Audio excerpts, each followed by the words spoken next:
Assalamualaikum warahmatullahi wabarakatuh. Halo anak-anak, bertemu lagi bersama dengan Ibu Putri. Bagaimana kabar anak-anak pada hari ini? Semoga kita selalu dalam keadaan sehat sehingga kita lebih semangat untuk melakukan aktivitas pada hari ini dan tentunya lebih semangat untuk mengikuti pelajaran Ibu pada hari ini. Di video pembelajaran kali ini, Ibu akan menyampaikan materi pembelajaran untuk kelas 4, tema 8, subtema 2, pembelajaran 3. Namun sebelum kita memulai pelajaran kita pada hari ini, mari kita berdoa menurut agama dan kepercayaan kita masing-masing. Berdoa dimulai.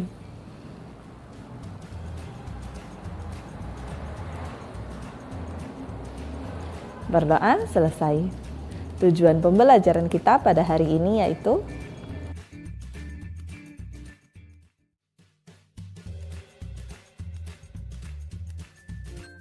ayo mengamati pada halaman 86.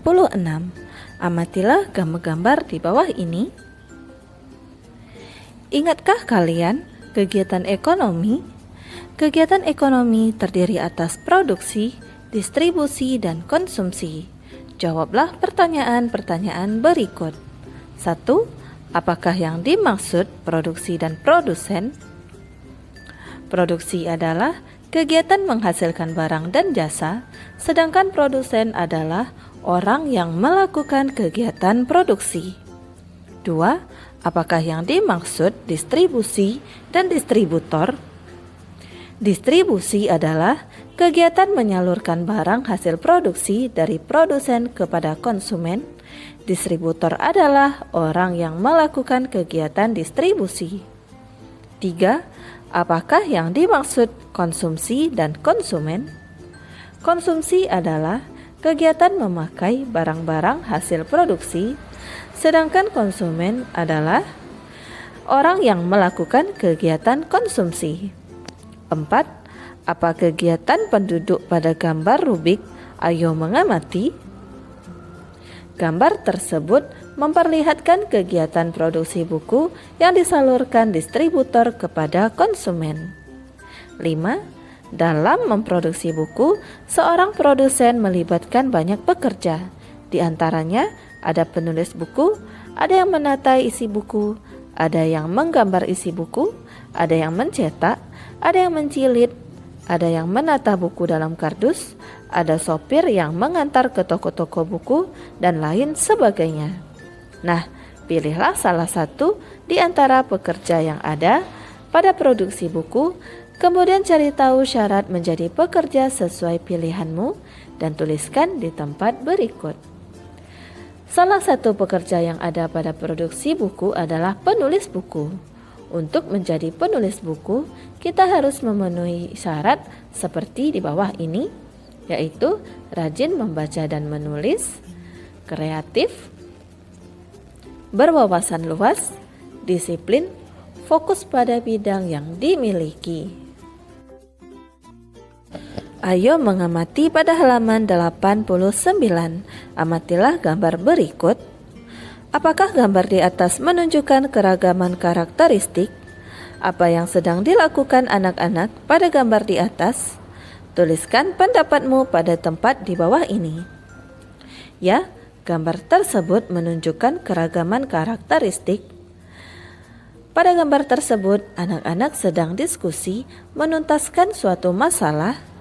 Kamu di sekolah mempunyai banyak teman dengan keragamannya. Ada teman dengan ciri fisik yang berbeda-beda, ada teman berbeda agama, ada juga teman dengan asal daerah tempat tinggal yang berbeda. Bagaimana kamu menyikapi keragaman karakteristik di sekolahmu? Yaitu, sikap yang harus dilakukan terhadap keragaman karakteristik di sekolah adalah saling menghargai dan menghormati perbedaan, karena dengan adanya perbedaan tersebut, kita dapat belajar budaya maupun agama teman kita yang berbeda. Kali Gajah Wong. Hari itu, Ki Sapawira bersiul riang. Seperti biasa, ia akan memandikan gajah milik junjungannya, Sultan Agung, Raja Kerajaan Mataram. Dengan hati-hati, Ki Sapawira menuntun gajah yang dinamai Kiai Dwi Pangga itu. mereka berjalan ke sungai yang terletak di dekat keraton Mataram. Mulailah ia memandikan gajah yang berasal dari negeri Siam itu. Nah, sekarang kau sudah bersih, rambutmu sudah mengilap, sekarang ayo kembali ke kandangmu, kata Ki Sapawira kepada Kyai Dwi Pangga. Ki Sapawira memang memperlakukan Kyai Dwi Pangga seperti anaknya sendiri. Tak heran Kyai Dwi Pangga amat patuh padanya. Suatu hari Ki Sapawira tak bisa memandikan Kyai Dwi Pangga. Ada bisul besar di ketiaknya. Rasanya ngilu sekali. Badannya juga demam karena bisul itu. Ia meminta tolong pada adik iparnya Ki Kertipejok untuk menggantikan memandikan Kyai Dwi Pangga. "Kerti, tolong aku ya, aku benar-benar tak bisa bekerja hari ini," kata Ki Sapawira. "Tenang Kang, aku pasti akan membantumu, tapi tolong beritahu bagaimana caranya supaya gajah itu menurut padaku. Aku takut jika nanti ia marah dan menyerangku," kata Ki Kertipejok.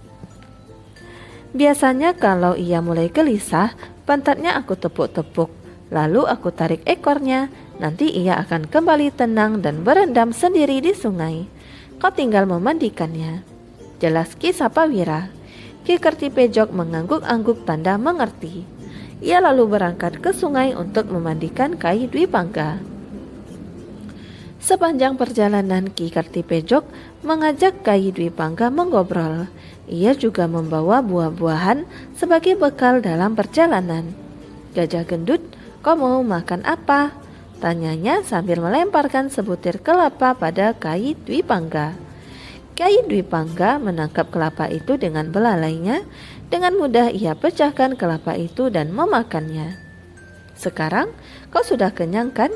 Ayo jalan lagi," kata Ki Kertipejok sambil memukul pantat Kyai Dwi Pangga. Sesampainya di sungai, Ki Kertipejok melaksanakan tugasnya dengan mudah. Digosoknya seluruh bagian tubuh Kyai Dwi Pangga sampai bersih dan mengkilap.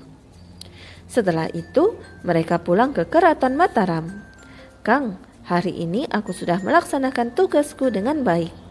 Apa besok Kakang masih memerlukan bantuanku?" tanya Ki Kertipejok pada Ki Sapawira. "Jika kau tak keberatan, maukah kau memandikannya sekali lagi? Aku masih demam, sedangkan gajah itu harus dimandikan setiap hari," jawab Ki Sapawira. "Baik Kang, aku tidak keberatan. Toh gajah itu sangat penurut, jadi aku tak kesulitan untuk memandikannya," kata Ki Kertipejok. "Terima kasih Kerti, lusa aku pasti sudah sembuh, kau akan bebas dari tugas ini," kata Ki Sapawira. Keesokan harinya, Ki Kertipejok menjemput Kyai Dwi Pangga. Pagi itu hujan turun rintik-rintik, tapi sepertinya tak akan bertambah deras. Di sungai Ki Kertipejok bimbang karena dilihatnya air sungai sedang surut. "Wah, airnya dangkal sekali, mana bisa gajah ini berendam? Aku sendiri saja tak bisa, apalagi gajah yang besar," pikirnya dalam hati. "Gajah gendut, kita cari sungai yang lain saja. Sungai ini dangkal, kau tak akan bisa berendam di sini." Ki Kertipejok menuntun Kyai Dwi Pangga ke hilir sungai. Di situ air tampak tinggi dan aliran juga cukup deras. "Nah, di sini sepertinya lebih asik. Ayo, sana masuk berendamlah. Aku akan menggosok punggungmu dengan daun kelapa ini," kata Ki Kertipejok sambil memukul pantat Kyai Dwi Pangga. Sambil memandikan Kyai Dwi Pangga, Ki Kertipejok berpikir dalam hati, "Sebaiknya aku beritahu Kakang untuk memandikan gajahnya di sini. Di sini airnya lebih dalam, arusnya juga cukup deras. Aneh kok selama ini Kanjeng Sultan Agung tak tahu keberadaan sungai ini ya." Saat ia sibuk berbicara sendiri, tiba-tiba dari arah hulu datanglah banjir bandang yang sangat besar. Banjir itu datang dengan sangat cepat. Ki Kertipejok dan Kyai Dwi Pangga bahkan tak menyadarinya. Dalam sekejap mereka terhempas dan terbawa arus. "Tolong, tolong!" teriak Ki Kertipejok, tapi tak ada yang mendengar. Sungguh menyedihkan nasib Ki Kertipejok dan Kyai Dwi Pangga. Mereka terseret arus dan hanyut sampai ke laut selatan. Sungguh sangat disayangkan mereka binasa dalam keganasan banjir bandang itu.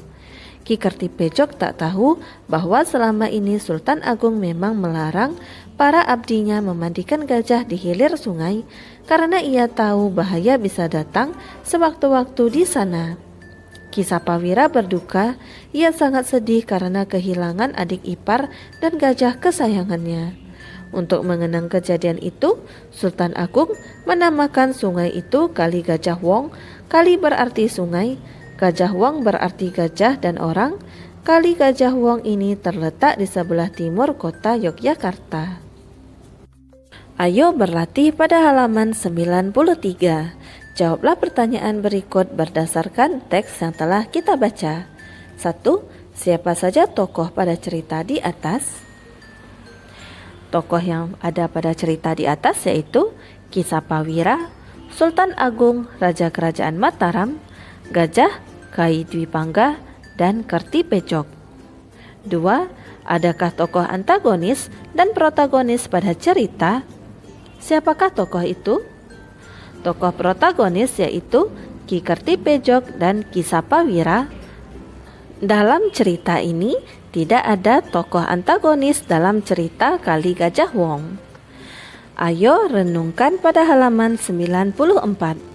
Apa yang kamu pelajari pada hari ini? Kegiatan apa yang paling menyenangkan bagimu? Tuliskan dalam kolom berikut.